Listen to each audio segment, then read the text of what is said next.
cette soirée d'information pour le Nouvel An, nous avons le plaisir d'accueillir nos invités. Depuis Paris d'abord, Abdelrahman Mekkaoui est avec nous, universitaire expert des questions militaires et sécuritaires, conseiller au Centre français de recherche sur le renseignement. Et depuis Rabat, Moustapha Rezrazi, professeur de gestion des crises et président de l'Observatoire marocain sur l'extrémisme et la violence. Merci d'être avec nous. Alors la fin d'année est propice pour dresser des bilans. Penchons-nous sur celui de la DGSN et celui de la DGST. Grâce à une vigilance constante et à une approche proactive et qualitative adoptée par les différents services sécuritaires, le bilan est conséquent. La stratégie sécuritaire du Royaume continue de prouver son efficacité face aux risques terroristes et fait du Royaume un partenaire international connu et reconnu.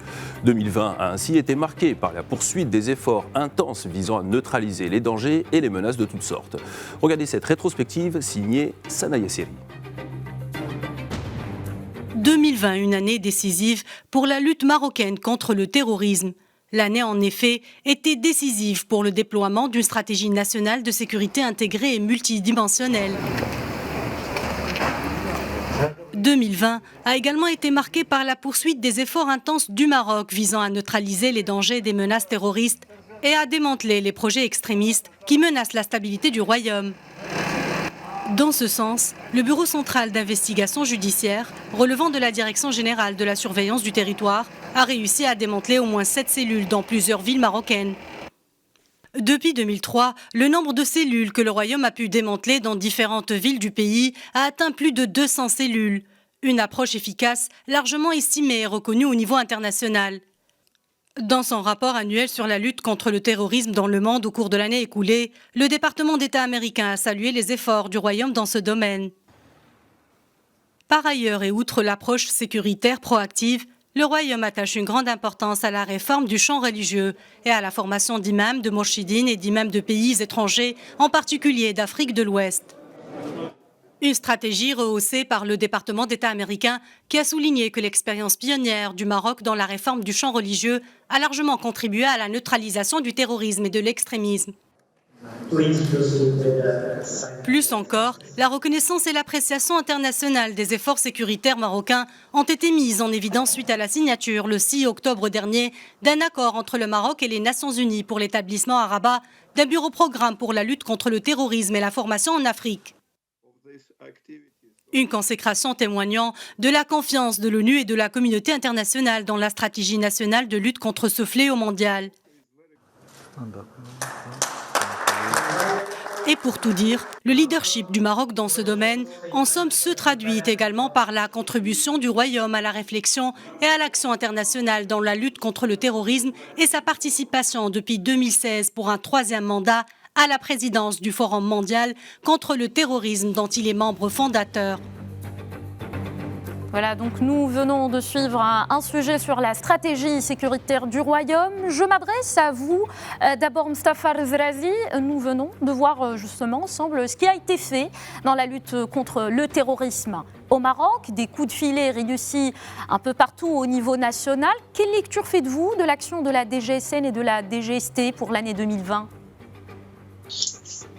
Merci pour l'invitation. Je crois que la performance des autorités sécuritaires au Maroc, notamment la DGSN, la DGST, elle a maintenu son rythme de veille, elle a maintenu son rythme de contrecarrer ce fléau. Et contrairement à beaucoup de pays qui ont cru que l'état épidémique va réduire la menace, on trouve que cette vigilance a pu démanteler plusieurs cellules et organismes terroristes, non seulement dans le cadre du terrorisme, mais aussi autour de crimes organisés.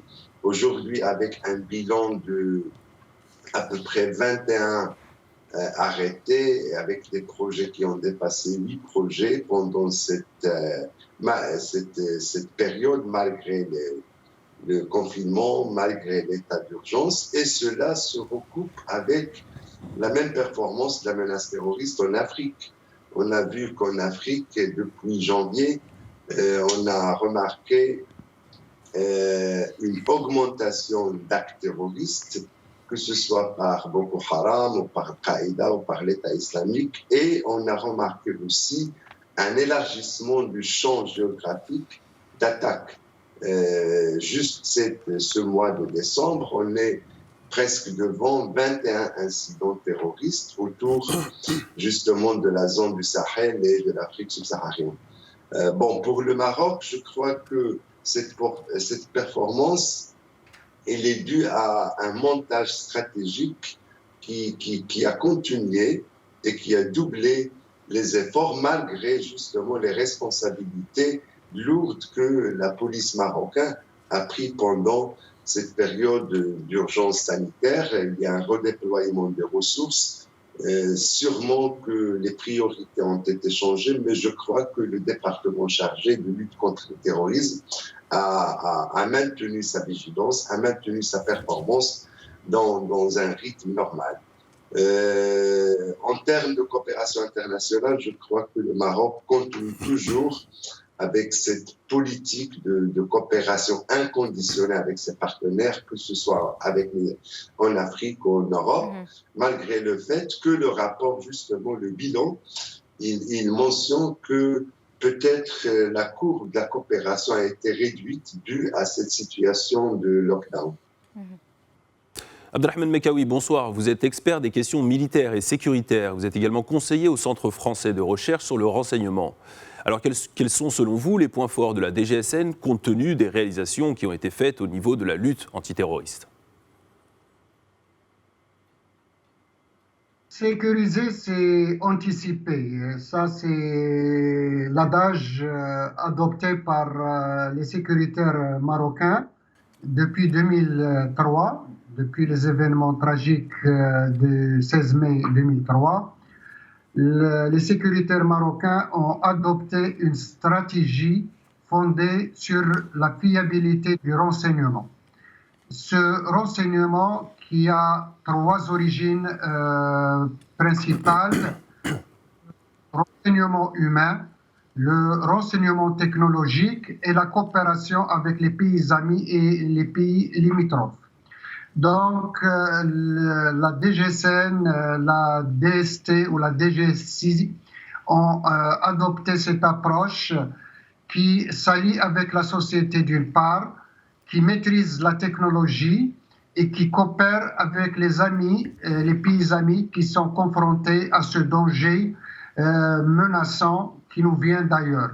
Donc, le citoyen marocain doit savoir que nous sommes en guerre, que cette guerre est atypique. Il n'y a pas de chars, il n'y a pas d'avions, il n'y a pas de missiles, mais c'est le renseignement qui est l'arme redoutable pour démanteler ces réseaux terroristes. Et cette guerre qui est déclarée par les djihadistes ont profité en termes de l'année 2020 de la pandémie du coronavirus pour multiplier leurs appels pour commettre des attentats dans tous les pays épris de justice et de démocratie. Et parmi ces pays, on trouve le Maroc. Donc, en termes de bilan, il est positif, encourageant. On reviendra vers vous plus tard pour en parler plus en détail. Après la stratégie sécuritaire donc menée par le Royaume du Maroc, on s'intéresse à présent à l'apport de la police technique et scientifique exactement, qui joue un rôle extrêmement important dans les enquêtes criminelles. La police technique et scientifique qui se modernise aussi à l'exemple de l'ensemble des services de sécurité du Maroc. Écoutons à ce propos Abdelrahmane Liousfi Alaoui, chef de la division technique et management des risques, directeur de la PJ. D'abord, le bilan au niveau des services extérieurs de l'identité judiciaire. Donc, on a qui ont réalisé plus de 14 000 travaux techniques, qui soient par exemple des investigations sur les scènes d'infraction, ou bien des portraits robots, ou bien des expertises sur des véhicules qui sont bien sûr douteux. Donc, en plus, ces services, ils ont effectué plus de 99 000 mensurations, c'est-à-dire le relevé des empreintes digitales, de la photographie et données identitaires des personnes qui sont poursuivies par la justice. Au niveau des laboratoires des traces numériques, au niveau régional, ils ont effectué plus de 2000 2500 expertises sur des outils informatiques ou bien par exemple des téléphones portables. Au niveau central, donc on a le bilan, il est très important aussi. Il y a 3 divisions. La première division, c'est la division centrale de l'identité judiciaire qui a réalisé plus de 2000 identifications en se basant sur les traces d'empreintes digitales révélées sur la scène de crime, ou bien en se basant sur les empreintes digitales des cas dactylaires des personnes douteuses, ou bien par exemple dont l'identité est inconnue, en plus de la reconnaissance faciale. La deuxième division, c'est la division technique et management du risque qui a réalisé plus de 1300 expertises, qu'elles soient par exemple expertise en fraude documentaire, expertise en écriture ou signature, la monnaie nationale et étrangère, et aussi sur les traces numériques, qu'elles soient des téléphones portables ou bien par exemple des outils informatiques, et des expertises balistiques sur des armes à feu et des munitions. Abdelrahmane Mekawi, vous parliez à l'instant d'une génération digitale que nous sommes amenés à combattre. Alors l'apport de la police technique et scientifique est d'un très bon apport dans cette... Qu'est-ce qu'on peut dire à son sujet ?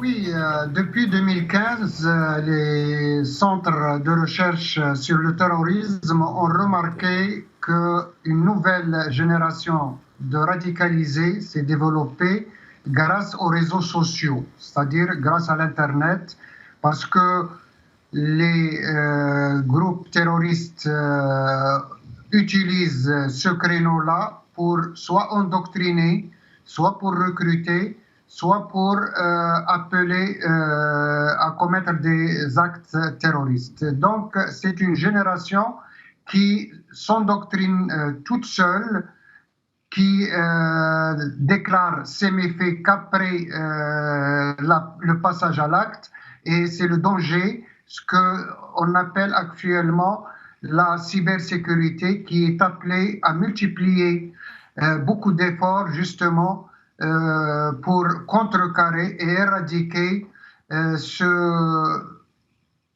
cette alliance grâce aux réseaux sociaux avec des ennemis invisibles et qui opèrent dans différents endroits. Et on a vu pendant la pandémie qui s'est déclarée en Chine en 2019, décembre 2019, que les groupes djihadistes ont profité de cette maladie pour justement adapter leur discours et leur stratégie en fonction de cette pandémie et appelant justement tous leurs adhérents et leurs sympathisants à multiplier les attentats. D'ailleurs, toutes les statistiques dans ce domaine ont relevé qu'il y a une grande augmentation d'attentats terroristes, soit dans les pays du Sahel, soit au Moyen-Orient ou en Europe. Justement, Abdelrahmane Mekawi, donc une génération connectée qui s'adapte aux nouvelles technologies. À côté, on a vu une modernisation très remarquable au niveau des services de la police technique et scientifique. Est-ce que cela impacte son rendement et son rôle également dans les enquêtes, Mustafa Arzelazi ? Sur le plan marocain, on peut aussi remarquer que depuis 2016, on était autour de 83 activistes de recrutement sur les réseaux sociaux. En 2019, les autorités policières marocaines et sécuritaires, ils ont pu arrêter 192. Et 2020, on est autour de 408 cas. Ceci dit que sur le plan national, on est dans la même logique de cette combinaison de menaces terroristes sur l'Internet. Le deuxième élément qui est très, très important dans ce sens, c'est que les terroristes, ils changent aussi de performance. Ce n'est plus le cas, ce n'est plus le recrutement ou le plaidoyer qui fait objet de l'activité cybernétique des groupes terroristes, mais aussi aujourd'hui, ils visent les banques de données des États, ils visent les institutions sensibles et ils visent les systèmes d'information et de communication. Alors, c'est dans ce sens que la DGSN, justement, il a renforcé ses capacités humaines et technologiques et cette combinaison entre l'intelligence artificielle, l'intelligence humaine et puis le travail de l'âme. Je crois aussi que Dans ce sens-là, je crois que le Maroc, il a renforcé ses laboratoires et la police technique et scientifique parce que, pour répondre aussi à une question qui fait l'objet ceci de toutes les institutions sécuritaires dans le monde, c'est la convertibilité des preuves de renseignement aux preuves juridiques. Alors, merci justement Mustapha Rzrazi. On passe à la stratégie anticipative, n'est-ce pas, Tarek ? La stratégie anticipative et novatrice du Maroc dans la lutte contre le terrorisme tire sa force d'abord de plusieurs actions saluées à l'échelle internationale. À ce sujet, on écoute Mohamed Nifaoui, il est commissaire divisionnaire à la section antiterroriste du BCIJ.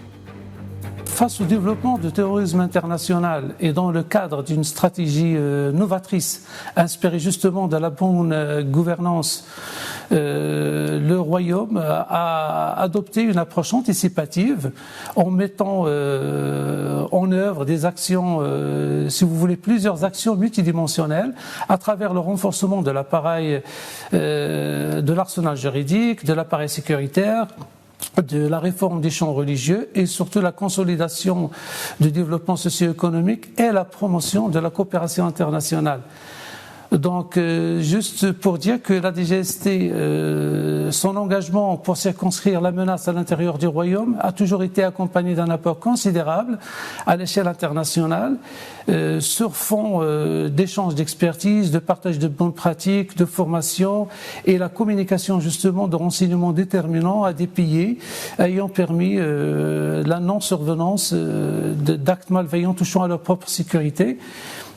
Et là, j'aimerais bien préciser, il y a plusieurs projets dévastateurs qui ont été déjoués, notamment en Europe, ainsi que la localisation et la neutralisation d'acteurs terroristes, dont notamment le cas du commanditaire des attentats de Paris, le belgo-marocain Abdelhamid Abaoud, qui est un opérationnel du comité des opérations extérieures de Daesh, ayant supervisé la nuit du 13 novembre 2015 l'exécution d'une série d'attentats ciblant 6 sites à la capitale française avant d'être localisé et abattu lors de l'assaut du 18 novembre 2015 à la planque de Saint-Denis en compagnie de sa cousine Hasnaït Boulhassan, et ce a été réalisé grâce aux renseignements marocains fournis à temps et en temps réel.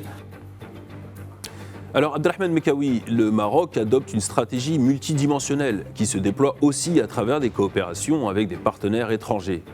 Qu'est-ce qui explique, selon vous, cette confiance accordée aux services de sécurité du Royaume ?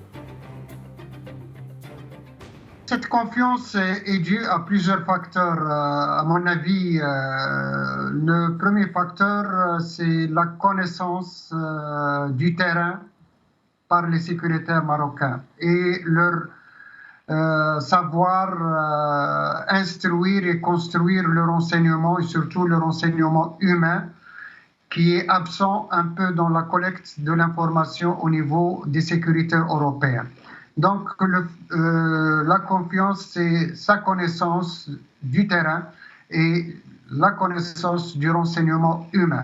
La technologie et la maîtrise de la technologie, elle est commune à tous les sécuritaires parce que le terrorisme évolue chaque jour. Et le Marocain a développé une base de données qui est mise à jour chaque jour, voire chaque heure. Et le maillage, la couverture territoriale marocaine a permis à ces sécuritaires justement d'avoir une base de données qui permet aux autres sécuritaires amis de bien développer leur analyse et leurs interventions. Alors, vous parliez de la confiance accordée par les partenaires étrangers au Maroc dans la lutte contre le terrorisme. Maintenant, je m'adresse à vous, Mustapha Rzrazi. Quel est l'apport de cette coopération justement entre le Maroc et ses partenaires étrangers ? Est-ce qu'on peut dire que le Royaume occupe une place de choix dans la sécurité au niveau régional et qu'il contribue aussi à la lutte contre le terrorisme, même au-delà des frontières nationales ? Évidemment, je crois que le Maroc il a adopté depuis plus qu'une décennie cette approche de coopération internationale en matière de lutte contre le terrorisme comme doctrine basée sur un fonds que la coopération sécuritaire elle est paradiplomatique et il dépasse justement les relations diplomatiques conventionnelles. Que ce soit le cas, le Maroc il est toujours dans cette hospitalité de partager l'information, d'alerter les amis, d'alerter les pays partenaires, tout simplement parce que dans cette doctrine, le Maroc, il a associé de manière dynamique que la sécurité nationale, il fait partie de la sécurité internationale. Alors, un autre combat de taille mené par la police nationale, c'est celui de la lutte contre le trafic de stupéfiants et de psychotropes. Une lutte qui s'opère sur le territoire national, mais également au-delà des frontières, en coopération avec les services des pays concernés.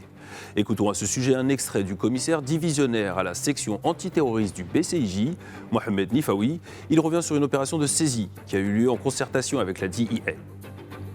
Les services de police de la DGSN, de la Direction générale de la Sûreté nationale, ont réussi le 1er décembre courant, en coordination avec la DEA américaine, c'est l'Agence fédérale contre les stupéfiants, à l'avortement d'une opération de trafic de cocaïne entre un pays d'Amérique latine, l'Équateur, et la Turquie, en transitant par le Maroc.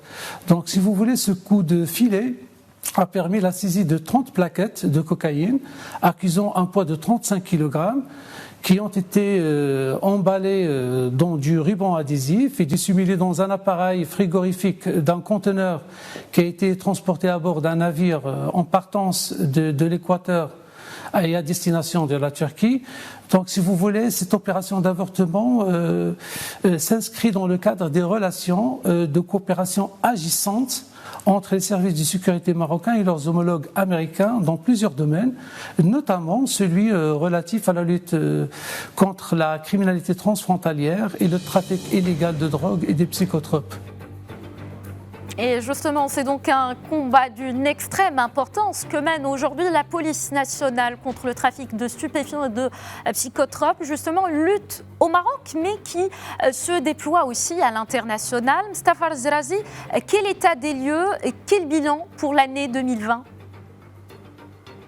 Oui, je pense que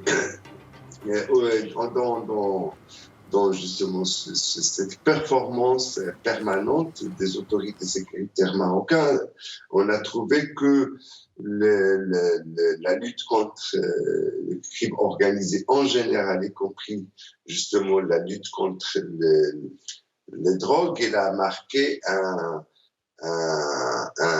un chiffre très important, malgré le fait que il y avait une diminution comparant avec 2019 à cause de l'état épidémique, mais les opérations de lutte contre la drogue et les psychotropes ont permis de saisir 132 000 kg de cocaïne, 8 500 kg de héroïne et à peu près autour de 500 000 comprimés psychotropes.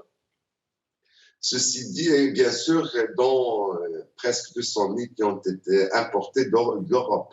Ceci dit que cette performance, elle est systémique et les autorités sécuritaires marocaines, ils ont pris le challenge de drainer cette situation. On trouve que l'effort est là, les chiffres ils sont parlants, malgré le fait que il faut dire que, par exemple, dans les crimes relatifs, par exemple, à la migration irrégulière ou même la circulation des drogues dans le marché domestique a diminué, mais cela est grâce aussi à cause de l'état épidémique, mais aussi grâce aux centaines de barrages policiers qui ont pu justement contrecarrer la mobilité de la criminalité des bandits domestiques, nationaux et internationaux.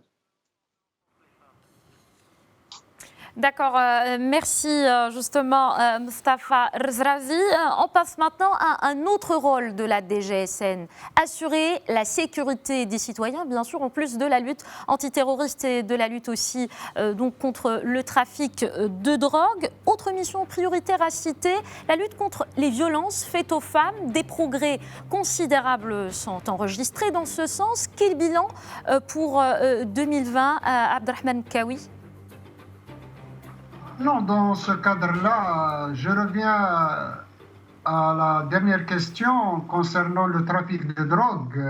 Il faut savoir que la réussite de la coopération entre la DNA américaine et la DGSN, justement dans cette opération et dans d'autres opérations, prouve que les sécuritaires marocains ont développé aussi une dimension atlantique et internationale dans la lutte contre le trafic des drogues, surtout que les Américains savent que le lien entre les trafiquants de drogue et le terrorisme est un lien organique et qu'il faut casser cette chaîne de criminalité entre les deux phénomènes.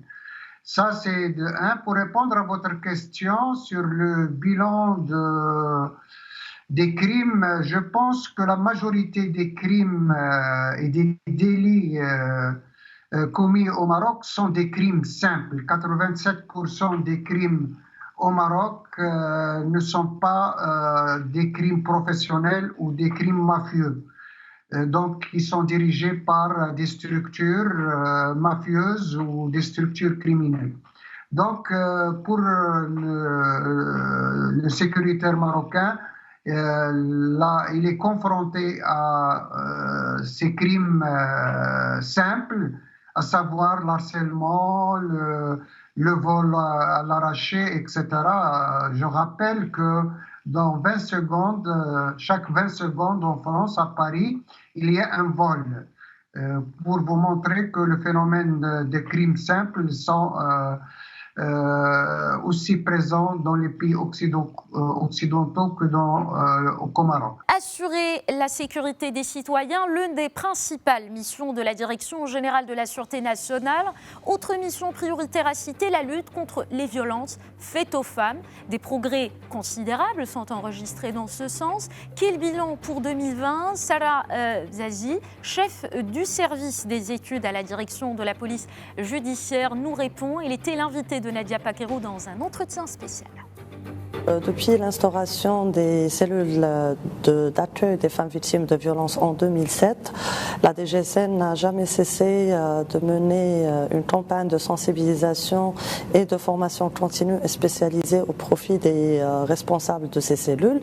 Mais cette action a été boostée à partir de la mise en œuvre de l'entrée en vigueur de la loi 103/13 en 2018 et aussi en 2019. Donc aussi cette année a été marquée par la sensibilisation des responsables de la police judiciaire et des responsables au niveau de la police de proximité, c'est-à-dire les chefs d'arrondissement. Donc leur sensibilisation sur l'importance de la lutte contre la violence faite aux femmes et aussi en partenariat avec le Bureau des Nations Unies pour le Bureau ONU Femmes. Donc la DGSN, elle a procédé à l'organisation de plusieurs sessions de formation spécialisées au profit, c'est des formations de formateurs, donc au profit des responsables des cellules préfectorales de prise en charge des femmes victimes de violences et qui seront par la suite amenés à dupliquer cette formation au niveau des cellules qui relèvent de leur commandement. Donc ces formations ont été axées principalement sur les techniques d'accueil et d'audition et aussi les techniques d'enquête en matière de la lutte contre la violence faite aux femmes, surtout quand, comme on le sait, donc la loi 103/13 elle a apporté plusieurs nouveautés en la matière et aussi donc maintenant on est face à plusieurs formes à 4 formes de violence, notamment la violence physique, sexuelle, économique et psychologique, qui nécessitent des compétences spécifiques pour le traitement de ce genre d'affaires. Moustapha Rezrazri, est-ce que cette période de confinement qui favorise l'isolement qu'on a connu, est-ce qu'elle a accentué les violences faites aux femmes ? Oui, définitivement, parce que la situation, notamment de confinement, il a changé un peu le rythme des ménages, il a changé le rythme des rapports hommes-femmes, et il a accentué cette situation non seulement au Maroc, mais sur le plan international. On a trouvé même le secrétaire général des Nations Unies, M. Guterres, qui a consacré beaucoup de plaidoyers. Il a poussé même les membres du Conseil de sécurité à développer un narratif pour pousser les pays à aménager cette situation. Sur le plan national, on trouve, bien dit tout à l'heure, que les autorités sécuritaires marocaines, la police marocaine, elle a pris ça en considération depuis des années. Elle l'a mis dans des priorités de lutte contre la violence contre la femme et l'enfant.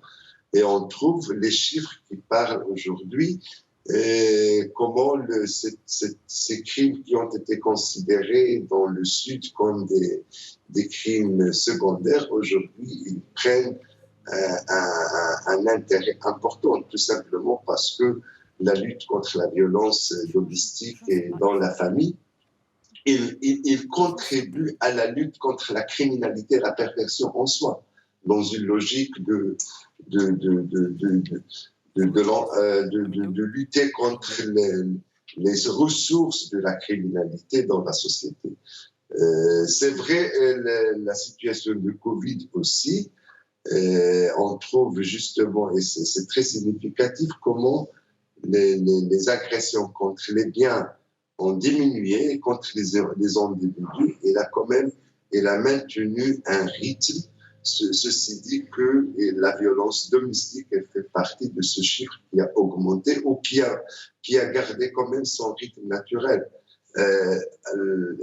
On trouve presque la police aussi, elle a contrôlé la violence contre la femme, non seulement dans les ménages, mais aussi dans l'espace cybernétique. 300 cas qui ont été transférés par la police au parquet, qui ciblent 458 victimes d'extorsion sexuelle, dont 107 victimes de nationalité étrangère. Merci Abderrahmane Mkawi. Maintenant, toujours concernant les efforts déployés par la DGSN dans la lutte contre les violences faites aux femmes, quels sont ces efforts? Quel est surtout le rendement de la DGSN dans ce sens? Oui, la DGSN a déployé, comme disait mon ami Moustapha, des efforts considérables depuis une décennie, justement dans le dossier de la violence faite aux femmes. Et il a instauré un réseau de sensibilisation, premièrement pour les femmes policières, et cette formation initiée par la DGSN avec l'appui et le soutien des Nations Unies. Et cette sensibilisation a permis d'installer des antennes spécialisées dans chaque préfecture de police, dans chaque commissariat, d'une femme qui est spécialisée dans l'accueil des femmes violentées, de leur écoute et même d'installer des lignes ouvertes dans les commissariats pour les femmes qui sont confrontées à des violences conjugales. Toute l'Europe tout entière, pendant la pandémie, l'Union européenne a relevé qu'il y a 3% de plus de violences faites aux femmes pendant la pandémie. Et le nombre aussi des homicides enregistrés dans ce dossier-là dépasse les 155 femmes assassinées par leur conjoint ou leur compagnon. Pour vous montrer que la violence aux femmes n'est pas une spécificité marocaine, mais c'est un phénomène global, général, et qui a vraiment pris de l'ampleur pendant la pandémie de Covid-19. Voilà un peu des mesures qui sont tangibles, ont été prises dans tous les commissariats, et c'est une volonté de l'État marocain, du Royaume, de lutter avec acharnement contre tout harcèlement, surtout l'harcèlement verbal, l'harcèlement physique ou l'harcèlement psychologique, et même toute violence économique faite aux femmes. Donc, c'est une stratégie globale et la femme est devenue un acteur principal dans ce combat qui n'est pas différent du combat de la lutte contre le terrorisme. Absolument. Merci Abdrahmane Mekawi. Et pour faire face aux perpétuels changements, les méthodes de recrutement de la DGSN évoluent. Pour s'adapter aux nouveaux défis, la Direction générale de la Sûreté nationale a ainsi adopté une nouvelle charte de recrutement. Une nouvelle procédure qui s'imposait, comme nous l'explique Anas Moumsik. Il est chef de division de recrutement des concours à la Direction des ressources humaines de la DGSN. Concernant la procédure de recrutement au sein de la Sûreté nationale, cette procédure elle a connu plusieurs améliorations ces dernières années. On peut parler notamment sur le plan réglementaire de l'adoption du nouveau statut particulier du personnel de la Sûreté nationale en 2019, et donc qui a ouvert la possibilité pour le recrutement dans des spécialités très pointues et la sélection de profils qui pourront renforcer les services opérationnels de la DGSN, notamment au grade de commissaire de police principal, où on peut maintenant recruter des docteurs, des ingénieurs ainsi que des médecins. On parlera aussi de l'ouverture de la DGSN sur son environnement par la participation au forum d'orientation et aux journées des portes ouvertes qui attirent de plus en plus de visiteurs et qui est une occasion pour nous d'expliciter pour les candidats justement ces nouvelles modalités de recrutement et les conditions qui sont exigées pour chaque grade. Donc sur le plan organisationnel, il est vrai qu'il y a une tendance à la dématérialisation de la procédure de dépôt des candidatures et de convocation des candidats, donc bien sûr via le portail de recrutement électronique de la DGSN, par lequel les candidats peuvent déposer leur candidature et suivre leur dossier, et qui permet aussi une célérité et une rapidité dans son traitement au niveau de nos services. Et aussi, je parlerai de l'adoption du questionnaire à choix multiples durant ces dernières années.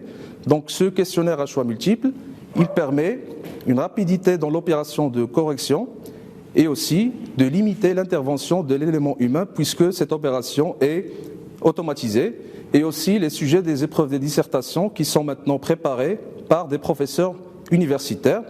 Et je terminerai aussi par la désignation par Monsieur le Directeur général de la Sûreté nationale, donc des commissions de concours qui sont chargées de l'encadrement de cette opération du début jusqu'à la fin et veiller sur son bon déroulement. Voilà, alors Mostafa Razrazi, on l'a vu, la DGSN a adopté une nouvelle charte de recrutement. Pourquoi ce choix? Y a-t-il de nouveaux défis auxquels il faut s'adapter, à votre avis? Évidemment, je crois que cette modalité d'améliorer la performance professionnelle du corps policier, elle est liée à deux raisons, à mon sens. Tout d'abord, la complexité de la criminalité qui exige plus de compétences, mais aussi il y a une volonté de la direction et du leadership de la DGSN de donner identité au corps policier. On trouve ça, il manifeste clairement dans deux aspects. L'aspect de la transparence tout d'abord. Là, tout à l'heure, il a été bien expliqué, la transparence dans le recrutement, la formation et une transparence aussi dans la communication de la direction avec l'opinion publique nationale et internationale, et puis le renforcement des compétences. On trouve que depuis des années déjà, moi je connais que la DGSS est parmi les rares départements policiers dans la région, même en Europe, qui a commencé à s'intéresser, par exemple, aux sciences sociales, aux sciences psychologiques, au profilage psychologique. Et maintenant, justement, avec les laboratoires et avec les centres d'excellence d'investigation technologique et biologique, ainsi de suite, on trouve que la direction, il veut quand même renforcer une élite d'experts qui accompagnent les fonctions de la direction. Troisième élément, c'est cette volonté aussi de satisfaire les nouveaux défis. Par exemple, quand on parle de défi cybercriminalité, on ne peut pas le gérer justement avec la police de masse. Il faut justement une police technique spécialisée dans différents domaines. Absolument. Merci beaucoup. Alors, Abdelrahmane Mekawi, en ce qui concerne cette nouvelle charte de recrutement, quelles sont les compétences exigées? De quoi avons-nous besoin concrètement à ce stade? Non, nous avons besoin de tout, en fait. Nous avons besoin des agents qui maîtrisent la police de proximité. Nous avons besoin d'ingénieurs en cybersécurité, en cybercriminalité. Nous avons, parce que le monde évolue en fonction de l'évolution des crimes. Avant, on n'avait pas connu les crimes économiques, les crimes cybernétiques, les crimes...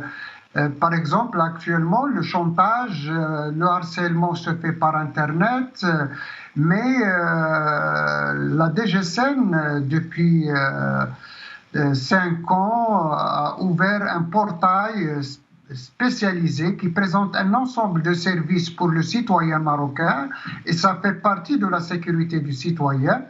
C'est comment combattre ces différents crimes, le harcèlement par Internet, les crimes économiques, le blanchiment d'argent, un ensemble de crimes qui sont le produit engendré par la mondialisation. Et la DGSN a besoin de compétences, comme disait Mustafa, dans tous les domaines. Et, parce que le crime évolue chaque jour et la technologie est dans le développement de ces crimes technologiques. Donc la DGSN fait son mise à jour et elle a besoin d'ingénieurs, de médecins et surtout de psychologues et de psychanalystes, parce que dans le domaine, actuellement, la tendance, c'est vers le recrutement de plusieurs psychologues et plusieurs psychanalystes pour évaluer beaucoup de pathologies qui ne sont pas explicitement criminalisées. Et donc, c'est un déficit que l'État doit vraiment combler dans le futur proche. Les ingénieurs, c'est évident. Les médecins, c'est évident aussi. Et aussi des cybernautes, des sécuritaires qui maîtrisent la technologie, l'intelligence artificielle ou la big data. Merci Abdelrahmane Mekawi. Donc toutes sortes de profils. Absolument. Exactement, Tarek, et on arrive à la fin de cette première partie de cette émission spéciale rétrospective 2020 de Médien TV. Je remercie d'abord nos invités, Abdelrahmane Mekawi, universitaire, expert des questions militaires et sécuritaires, conseiller au Centre français de recherche sur le renseignement, et bien sûr Mustafa Rezrazi, professeur de gestion des crises et président de l'Observatoire marocain sur l'extrémisme et la violence. Merci messieurs d'avoir été avec nous, et toujours dans ce chapitre de la rétrospective 2020 de Médien TV consacré au bilan de la DGSN. On va suivre tout de suite un journal consacré justement aux réalisations de la Direction générale de la Sûreté nationale durant l'année 2020. Qu'en est-il aussi des perspectives? La réponse donc dans ce rendez-vous d'information de la rédaction, et on se retrouve juste après pour la deuxième partie de cette émission spéciale consacrée à la percée diplomatique du Royaume. Merci de nous avoir suivis.